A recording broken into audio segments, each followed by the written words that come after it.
Good evening. Welcome to Left, Right and Centre. I'm Vishnu Shom. On the programme tonight, the French President Emmanuel Macron, chief guest for this year's Republic Day celebrations tomorrow, has landed in Jaipur today. He was joined by the Prime Minister for a tour of a couple of heritage sites and a roadshow.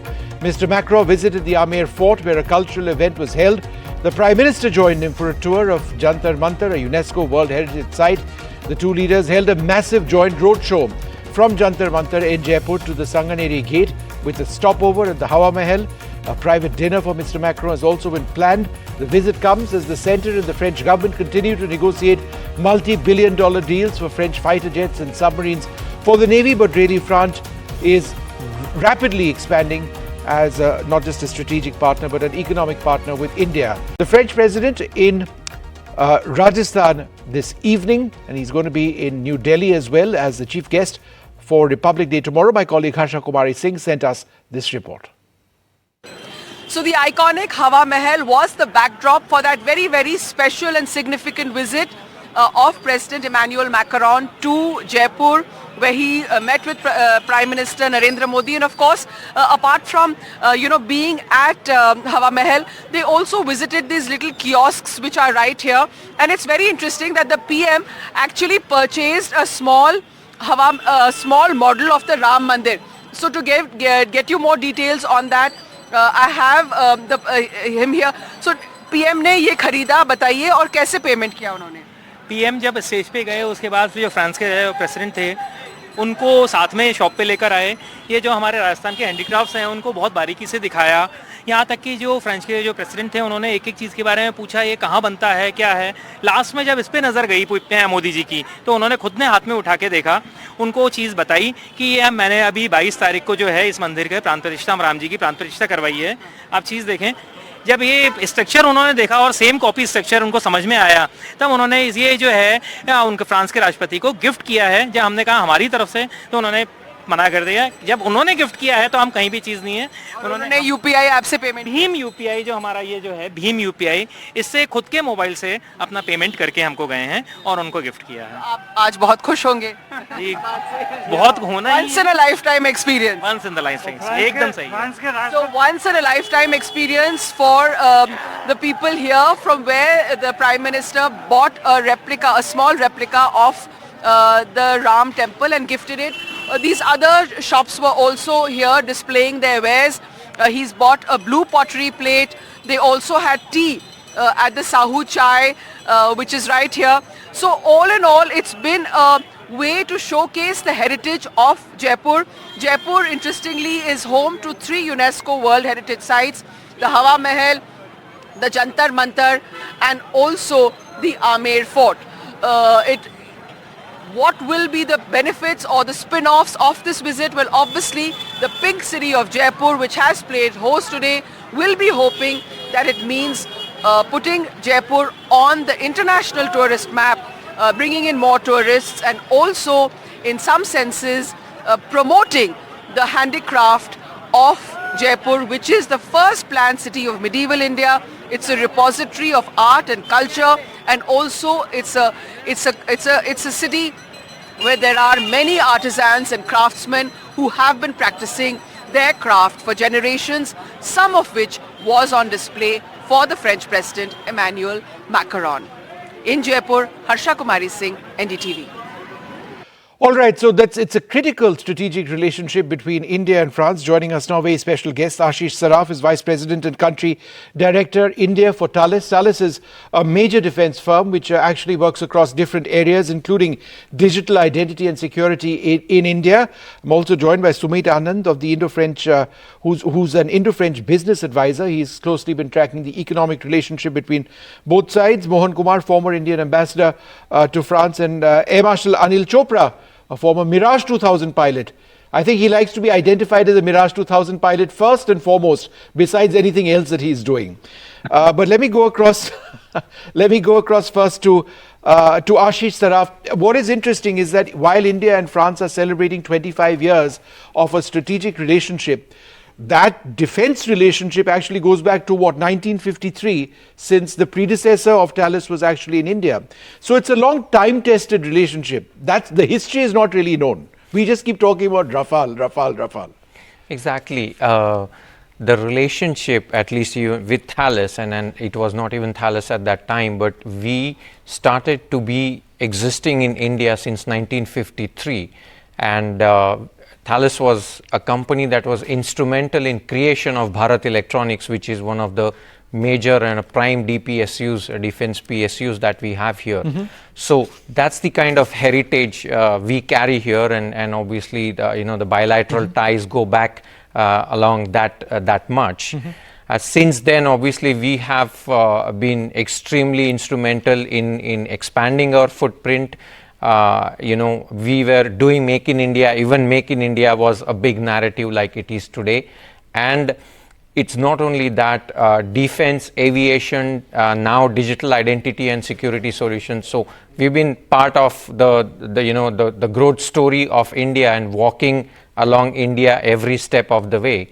And we take great pride in actually bringing new technologies, innovations, as well as not only for India, but also for the world. Yep. And we also see India as a gold mine of engineering talent. So that's another topic that we obviously can touch upon as we have time. Air Marshal Chopra, how have French fighter aircraft historically had a huge role to play in the evolution of the Indian Air Force from the early 50s to even now?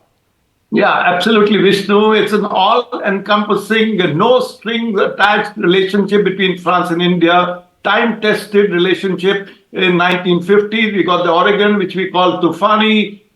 We bought nearly 100 of them. Thereafter, we bought the Mysteers. They did a great job in the 65 war. And then for a little time, there was a little lull. But in between, we got the Elwits, which are Chetak Cheetah, which is a huge fleet we have got in the Indian Armed Forces. The Navy bought the Elysee, the first aircraft to be put on an aircraft carrier, Vikrant, that time. Thereafter, of course, the Jaguars came, Anglo-French, though the Brits were their lead partner, but they had French equipment on board. And of course, then the Mirage 2000 and the Rafale, which have been game changer. We all know that Mirage 2000 was the weapon platform of choice in Kargil and in Balakot. And of course, Rafale is a game changer. It's got some of the technologies which are the best in the region. But I must mention that this relationship doesn't finish over there. Of course, the Navy is going for Scorpion. We already have them. Some more will be bought. The Rafale is being upgraded. The Navy is choosing the Rafale M. And maybe Indian Air Force, I've been recommending in my writings that perhaps should also go for more Rafales, because we cannot afford to have more and more fleets. So there are, and see the kind of exercises the Indian Air Force and the French are doing. We do these Garuda series of exercises, and we've been doing that for long. And the interoperability, in fact, the last week we were in UAE doing with the French Air Force and Indian Air Force, and tomorrow we are going to proudly see the French Air Force, flying the Rafale and the MRTT, and of course there'll be a big contingent on the ground which will be marching past the Republic. So you see, it's encompassing. And the last point I want to make is that nuclear is another area where military cooperation is there. I mean, not military, it is a sort of power plant, but Jaipur power plant where we work with them together. So it's a great relationship. I have, of course, I've got special sentiments, because being a Mirage pilot in the initial lot and having been in the first formation which brought the Mirage 2000 in India, I have that little extra soft corner for the French beauties, yes. Mohan Kumar, diplomatically, how important is this strategic relationship for us? France is one of those countries, I believe, which has consistently backed us in our demand to be a permanent member of the Security Council. What are some of the other key areas where diplomatically we are very strong? Thank you for having me. I think it's a consequential strategic partnership, a strategic partnership that does not depend on third parties. So to that extent, I see a certain constancy and stability in the strategic partnership, completely devoid of contention. So that's the way I characterize the partnership. As for the areas, I would expect, obviously, defense and space are going to provide the ballast in this relationship.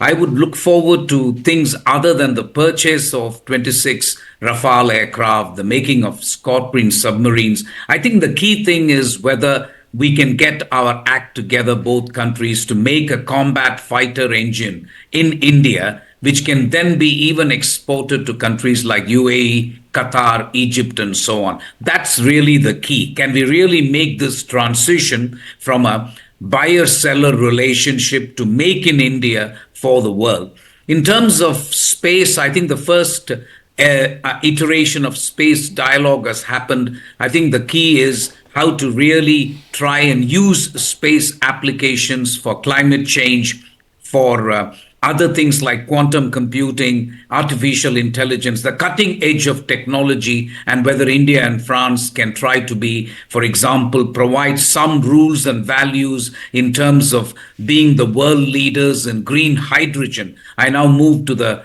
partnership for climate, and there is partnership for security and sovereignty, there is partnership for climate, and there is partnership for people. I think climate and energy are two areas where I think I would expect some progress to be made. Nuclear has got stuck for a long time, and if we can make some progress there, I would be delighted. Lastly, I think the French president has set its heart on getting at least 30,000 Indian students to France to study in France by 2030. The figure is lagging around 10 to 12,000. I think there is a lot of work that needs to be done in terms of educating Indians, informing Indians that, listen, France is an excellent place to study, especially STEM, but also non-STEM, and that the language need not pose a barrier because many of the courses are in English. So all in all, I think this is an implementation summit, if you ask me. They've just had a very successful summit in Bastille Day on July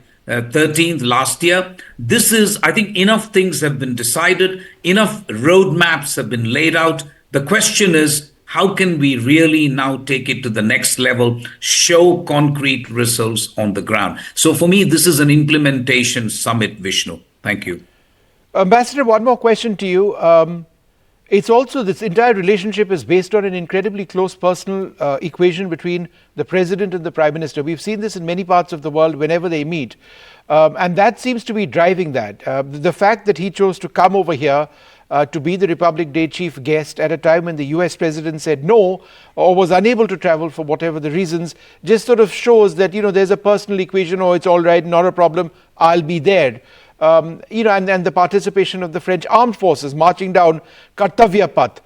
It's obviously symbolic, but important as well, because we did the same last year on the Champs-Élysées with our soldiers. Absolutely. I was ambassador packing my bags from Paris when I got a call from the Prime Minister's office saying the Prime Minister of India wants to meet this young leader from France who had just got elected.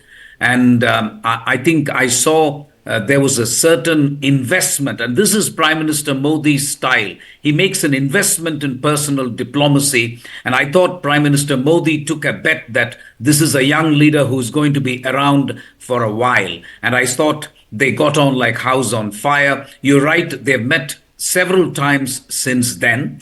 And I think if you ask me to name the two top leaders with whom the Prime Minister has a very, very close relationship. One is the late leader Shinzo Abe from Japan. The second is incontestably President Macron of France. And bear in mind that these two leaders are now very, very senior. I'm talking 2017. They've been in power for 6 years now. They are now senior statesmen in the world.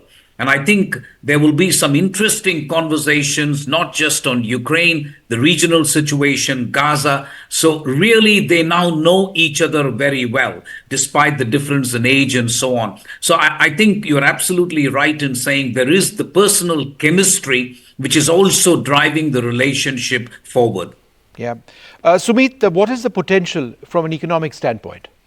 So Vishnu, I think it's an exceptional moment in the Indo-French business relations. I think just first of all, to capture this, the government-to-government relationship is what is driving today the business relationship. Prime Minister Modi and President Macron have done a great job of marketing both countries to both economies. And therefore today, if you look at French corporate investment in India, it's got to about $25 billion of FDI in the last 5 years. Some of the biggest investments in India actually from France have been beyond defense, in renewable energy, in utilities, in the airport, with the Delhi airport. And therefore, there is widespread now French corporate interest in investing in India across many sectors where France is strong. Obviously, aerospace and defense is there, but there's also energy, there's technology, there's transport and mobility with railways, there's other such sectors, obviously the consumer sectors with luxury and food, etc. So I think there's widespread interest which has emerged. 37 of the top 40 French companies are in India. Of the top 200, about 100 of them are actively investing in India. So I think there's clearly, that potential is being demonstrated. There are success stories that have emerged from India, which are going back to France, where India is now the top 5 market for some of these French companies. So that, I think, is one part of it. But I believe that it cannot achieve its potential if Indian industry does not wake up to this opportunity, right? In this case of aerospace and defense, and Ashish will tell you clearly, whether it's the public sector or some in the private sector today, they recognize that France has technology, has something to offer. But I think Indian industry, large industry as well as mid-size, has to wake up to this opportunity of partnering with French companies to do more in India, from India, whether in terms of talent or supply chain. And I think that's what I would say is when the potential will get fulfilled. Ashish, Atmanirbharta is obviously a very key part of Indian policy, and France obviously would need to comply with that, and you already are. France is already doing that. Could you tell us about how Thales is doing that? Because a certain percentage of acquisitions made by the Indian armed forces have to be returned towards Indian industry in the form of offsets or other forms of industrial partnerships. How is Thales doing that in India? Yeah, so like I said, we were, a big player in the Make in India segment even before Make in India was a very big narrative, and we started long ago. But from the standpoint of having technologies brought in, we have our 2 joint ventures through which we manufacture state-of-the-art defense equipment, be it the AESA radar, the electronic warfare or the self-protection suite. This is not only for India, like we say India for India, but also India for the world, which is where it gets exported and integrated into products that get supplied globally from Thales France. Secondly, what we do is we have developed a supply chain of over 75 different supply chain partners in India. And this supply chain spans across hardware, software and services, mainly for export. To quote a number, over the last 5 years, we have crossed 750 million euros worth of supply chain sourcing from India, mainly for export. So we contribute to the narrative of exports and defense exports. We already a major contributor to that. Now going forward, what's happening is that we are actually increasing this sourcing and kind of growing this in a double-digit percentage terms. So we are clocking over 200 million of sourcing every year, again mainly for exports. And this is just one part, the second part of Atmanirbhar. The third part is where we are bringing the technologies. We have 2 very large engineering centers in India where thousands of engineers work on cutting edge technologies on aerospace, defense, avionics, human machine interface, digital identity, biometrics, cybersecurity, and so on. And these engineers, it's not just a run-of-the-mill offshoring work. They're actually part of our global engineering teams. They develop innovative products that actually get released across the globe. So it is a deep relationship which exists at so many levels with Thales, but certainly across industry between France and India, that potential is yet to be fully realized. I'd like to thank you all very much for joining us.